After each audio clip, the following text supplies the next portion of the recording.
Hey everyone, and welcome. Today, we're jumping right into an explainer that maps out the incredibly powerful biological connection between your mind and your body during cancer care. We're going to explore exactly how to nurture what medical professionals call the inner terrain. It's a game changer, really. But first, we absolutely have to tackle the heaviest, most immediate question that weighs on almost every patient's mind after a diagnosis. It's like this silent anxiety just sitting in the room with you, right? Did your emotions cause your illness? Did your stress somehow make this happen? Listen, that is a massive burden to carry, and we're going to clear the air on this immediately before we go one step further. To get to the truth, we really need to look at a whole-person approach when it comes to this concept of the inner terrain. We're talking about everything from your mind, at the very root, right down to your biological systems, and finally, the empowering healing practices you can use. We're breaking down every single branch so you can understand the exact science of what's literally happening inside your own body. Section 1. Nurturing the inner terrain. So let's define exactly what this terrain actually is. While standard cancer care focuses intensely on physical treatments, we're talking surgeries, radiation, meds, the inner terrain is your psychological and emotional environment. And supporting this terrain, it isn't just about trying to feel good or, just staying positive. It is a literal, powerful physiological intervention. The mind and body aren't separated by some invisible wall. They're in a constant, vibrant chemical conversation with each other. Literally every emotion you process, every single bit of support you receive, it sends this cascading signal through your nervous system that directly impacts your physical state. Moving on to Section 2, debunking the blame myth. Look, the science is incredibly clear here. Emotions are not the cause of illness. Your feelings did not cause your diagnosis, and you carry zero blame for how you feel, period. It is absolutely vital that we separate the scientific fact that, yes, stress affects the body from the totally baseless, toxic myth that you somehow brought this illness on yourself. You didn't. This entire explainer is about empowerment, definitely not guilt. So, with that completely wiped away, let's dive into the actual science happening inside. Which brings us to Section 3, the biology of stress. Let's trace how chronic stress actually operates within the body. It starts with persistent stress. And I don't just mean a frustrating afternoon in traffic, but an ongoing, deeply rooted state of worry that persistently activates your sympathetic nervous system, or SNS.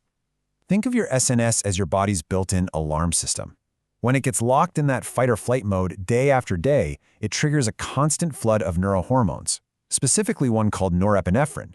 And the major takeaway here, those neurohormones act as modulators. They literally alter the chemical environment inside your body, turning it into a different, often more vulnerable landscape for a disease to navigate. So those neurohormones branch out and have three distinct biological impacts. First up, tumor cell behavior. Chronic stress pathways might actually influence the growth and division of cancer cells, essentially giving them a more favorable environment to multiply. Not great. Second is blood vessel supply. The stress response interacts with factors like VEGF. Now, tumors desperately need new blood vessels to thrive, right? And chronic stress can inadvertently signal the body to help build that blood supply, which is basically feeding the very thing you were trying to fight. And third, immune function. Stress hormones physically alter the behavior of macrophages. Those are your vital frontline immune cells. Instead of fighting off invaders like they're supposed to, they can become suppressed or just totally confused. So managing stress isn't just checking a box for your mental health. It's a hardcore biological strategy to make your internal environment hostile to the disease. Okay, Section 4, empowering at-home practices. Let's talk solutions. Our first tool for calming the nervous system is box breathing. It's this highly effective, beautifully simple 4-4-4-4 count method. It goes like this. You inhale for 4 seconds, you hold that breath for 4 seconds, exhale for 4 seconds, and hold empty for 4 seconds. And what's so brilliant about this is that it uses your breath to physically force your body out of that chronic stress state. By actively controlling your respiratory rate, you're sending a direct, biological override signal to your sympathetic nervous system, telling it to just stand down. This immediately lowers the release of those modulating stress hormones we were just talking about, slamming the brakes on that harmful chain reaction. Next up is somatic grounding using the 5-4-3-2-1 exercise. You know when anxiety spirals and your mind is just racing a million miles a minute into the future? Well, this practice pulls you firmly right back to reality. You actively identify 5 things you can clearly see, 4 things you can physically touch, 3 things you can hear, 2 you can smell, and 1 you can taste.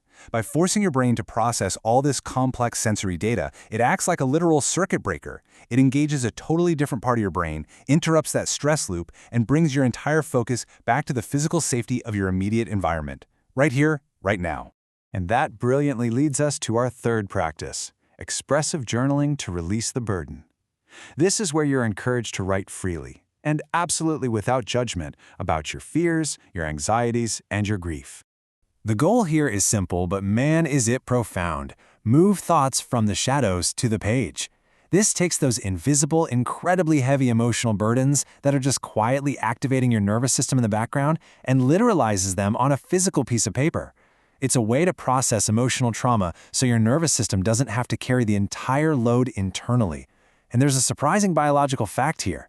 The physical act of writing down your trauma has actually been shown to tangibly downregulate your immune system's stress response. You are literally moving the burden right out of your body. How amazing is that? So we've seen exactly how chronic stress chemically impacts the body, and we've walked through the physical and mental exercises that actively disrupt that biological chain reaction. Releasing your emotional burden isn't just about feeling better, it's a profound, scientifically backed physiological intervention. So I'm going to leave you with this one thought. Knowing that you literally have the power to alter your body's chemical landscape, which of these tools will you use to nurture your inner terrain today? Take a deep breath, pick just one, and take your power back.